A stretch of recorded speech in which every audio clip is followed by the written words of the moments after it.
What the hell? What's up, fellow internet denizens? I am actually shocked that you guys decided to watch me, of all aliens. Surely there's an alien who's fluffier or cooler than me that you could tune into, but here we are. Thank you guys so much. Before we get into today's topic, I want to answer a question that somebody asked in my comments. Is this my fursona? To answer your question, no. They're not a fursona, nor are they how I actually look in real life, though that would be hilarious. This is Addie. They're an alien from Proxima Centauri. I named them and my channel, Alien Daydreamer, after a sort of acronym or pun on ADD, which I have. I did have this idea when I first started the channel to pretend I was an alien, and you could probably see some artifacts of that in some videos, maybe even a couple of more recent ones, but I'm not really sure that fits me anymore. So to answer your question, Addie is a channel mascot who emotes for me. Anyway, if you are one of the 40+ people who subscribed to my last video, thank you and welcome. I am Alien Daydreamer. I make videos about books, mythology, conlings, poems, music I like, and just random anecdotes and opinions. I probably have something for everyone here, so feel free to explore. Without further ado then, let's talk about Irish mythology because it's that time of year. My main source here will be a Treasury of Irish Fairy and Folk Tales, Barnes & Noble edition, which draws from these sources. And if I have any other sources, I will link them in the description. Disclaimer, I am not Irish. I do have maybe 2 distant Irish ancestors, which makes me about as Irish as any Bostonian who claims to be full-blooded Irish. I know next to nothing about the language, so please do not come at me with shillelaghs if I mispronounce anything. So, leprechauns. You know them. You probably had to make a trap for them if you went to an American public school. If you lived in Mobile, Alabama in the 2000s, you've probably even seen one. This amateur sketch resembles what many of you say the leprechaun looks like.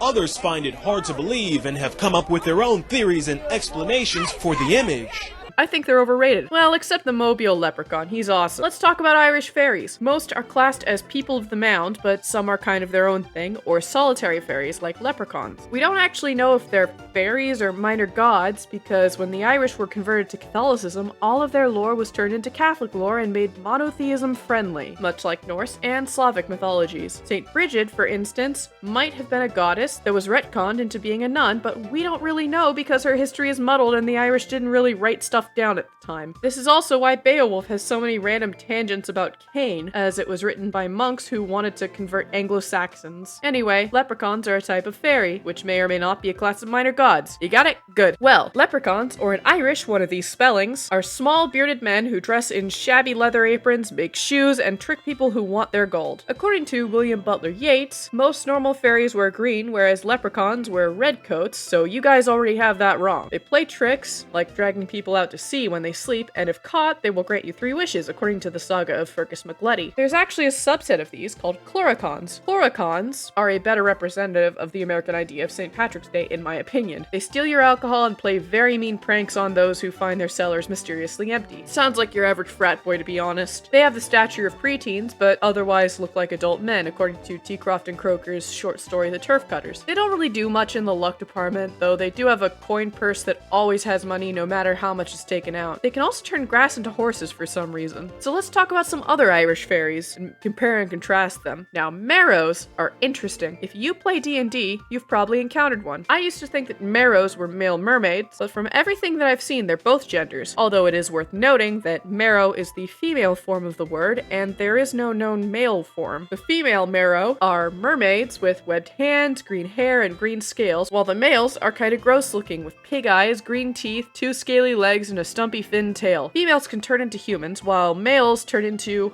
hornless cattle. All marrows are known to have beautiful singing voices, much like sirens. Marrows have this red cap called a Cohulan druith, which helps them breathe underwater if they wear it. If you've ever heard a story about selkies, it probably won't surprise you that human men will often steal the females' caps and take them as wives. Meanwhile, the males will catch people, rip their souls out, and place them into crab pots, all the while singing the most beautiful melodies. I don't want my soul captured, so let's get onto some dry land now. Pukas are etymologically related to Puck, the lovable prankster character from Shakespeare's A Midsummer Night's Dream. You know, the guy who made an ass out of Bottom. Pukas are shapeshifters who, no matter what form they take, always have black hair and golden eyes. If they take human forms, they often keep a couple animal features. They're also rather slimy and live in marshes, and their true form is a misshapen, ape-like goblin.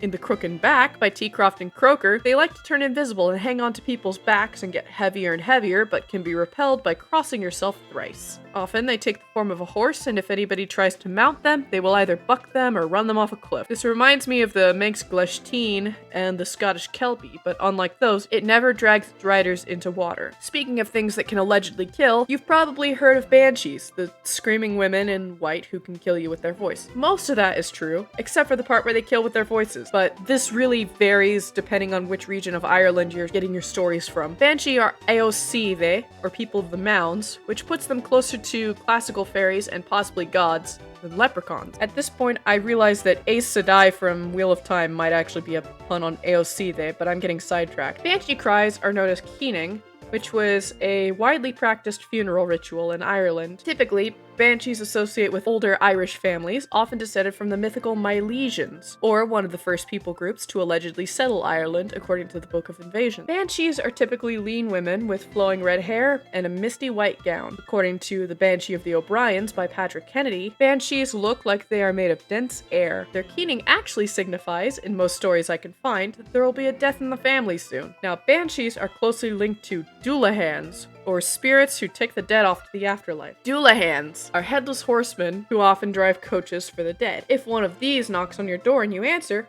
they will throw a dish of blood in your face. Don't know why they do that. Their coaches are made out of hollow bones. They sometimes use a skull as a lantern, and they ride headless horses. Sometimes doulahans have no head at all, while other times they carry their rotted, fiery-eyed head under their arm as they ride. Sometimes doulahans can be female, and if you try and kiss them without permission, they will kidnap you and cut off your head, which is completely understandable. So, which of these would I want to replace the leprechaun with as the official mascot for frat boys pretending they're Irish? That's a difficult choice. Pluricons fit the general vibe and are also relatable drunken jobless pranksters. Pukas are also tricksters, and marrows are metalheads who steal your soul, but only really fit the vibe if you're on the coast. As a goth, I'm inclined to say either doulahans or banshees because they're death spirits, but I think they're a bit more suitable for Halloween. After a bit of thinking though, I've actually come to the conclusion that leprechauns might be the best fit for this holiday. Simple cobblers who like playing tricks. Perhaps that's what everyone who celebrates St. Patrick's Day is, tradesmen with a wry sense of humor. I do think, however, that all of Ireland's mythical creatures should be represented more. I personally would love to see a horror movie about a vengeful Murrow husband out for blood when his wife's kidnapped by a human. Thank you guys so much for listening to my rant about Irish mythology. If you stayed this long, you're awesome and deserve a peanut butter cookie. I can't give you one, so make one yourself. They're easy. If you're allergic to peanut butter, just make a sugar cookie. They're also easy. I'll be taking a break the actual weekend of St. Patrick's Day for personal reasons. I'm definitely not going to be getting drunk or anything. However, the week after that, I'm coming back with an ARC review for something that's been published for years now. I know that sounds weird, but I guarantee you it's a ride. Again, I'm linking sources and some further reading in the description along with my Tumblr. If you're new here, why don't you stick around and check out some of my other videos? I've been Alien Daydreamer and I am out. Bye!